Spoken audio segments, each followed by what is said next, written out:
Hello people, are you an animal lover? Are you donating to PETA India or planning to donate to PETA India? Then this is the right video you must watch, because in this video we'll be exposing PETA India like no one has ever done. Let's cut down to the chase. This is Rohit and you're watching The Think Tank.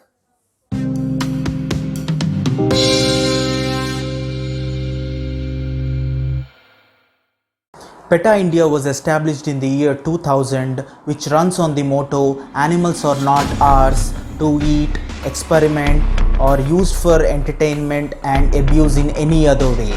If this motto sounds perfect for you, then hold on to your thought for a couple of minutes, because we are going to prove you wrong. The activities and the works that are done by this organization are way contradicting to what it says.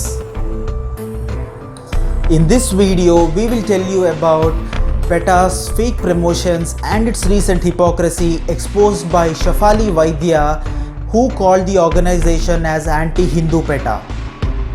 Stay till the end of the episode to know about the organizations that actually work for the welfare of animals on the ground level.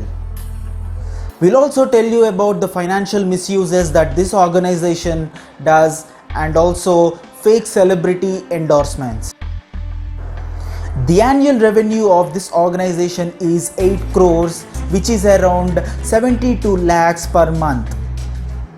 Guess what? It is alleged that 90% of the donations that this organization gets is spent on PR and staff maintenance. Do you guys know how they spend the other money? They set up hoardings in metro places like Hyderabad, Bombay, Lucknow, which cost around 8,000 to 24,000 per week, and they do these things very frequently. It is also said that the meetings of this organization are held in expensive hotels and lavish places, which is again waste of money, and rather that could be spent on animal welfare. Staff working in this organization have salaries equivalent to multinational companies.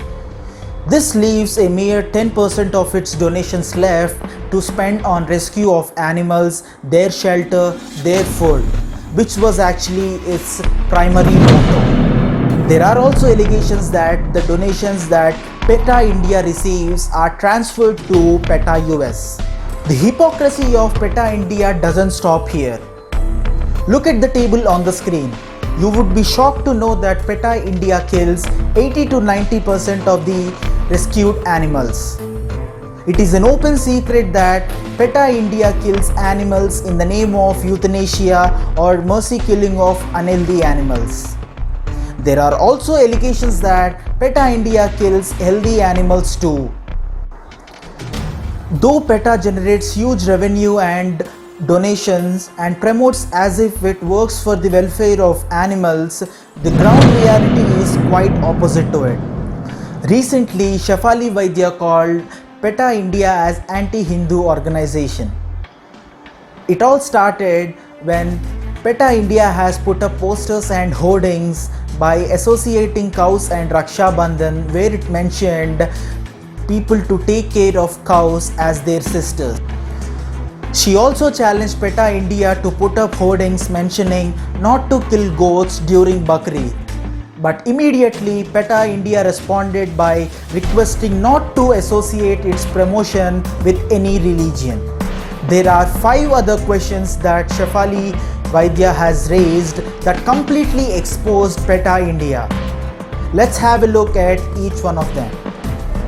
PETA India had made a ridicule connection between Raksha Bandhan and cow leather, but it did not put up any hoardings during Bakrid promoting to stop cow slaughter and goat slaughter. PETA India openly lied to the public by saying Ingrid was just the founder of PETA but not a functionary of PETA India, even though she was signing the official FRCS returns. Most of the Hindu Jain spiritual leaders are vegetarian and they do not eat meat.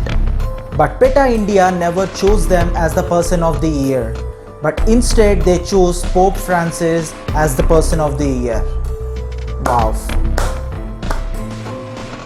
PETA India had filed several bills asking for a ban on Jallikattu and the elephants that are in temples, stating the Prevention of Cruelty to Animals Act 1960. But it never challenged Section 28 of the same act, under which halal meat is legal. Let's have a look at some celebrities who are brand ambassadors of PETA India and their ultimate hypocrisy. Sonam Kapoor was declared PETA India's 2018 Person of the Year. The irony is that she was pictured with a handbag of Prada that was made of snake skin. Shilpa Shetty received the Hero to Animals award from PETA India. Cut the crap. 5 days later, she posted turkey recipe on YouTube for Christmas. PETA India lauded Richa Chadha for promoting to be kind to animals. On the other side, she slammed beef ban in Maharashtra. The think tank team is in no way against any religion or eating preferences of the people. All we want is you to know about the anti-Hindu propaganda that was done by PETA India and be more diligent before you donate to any organization and NGO. I hope you liked our episode. So please like, share and subscribe. Until next episode, stay tuned and stay safe. Thank you.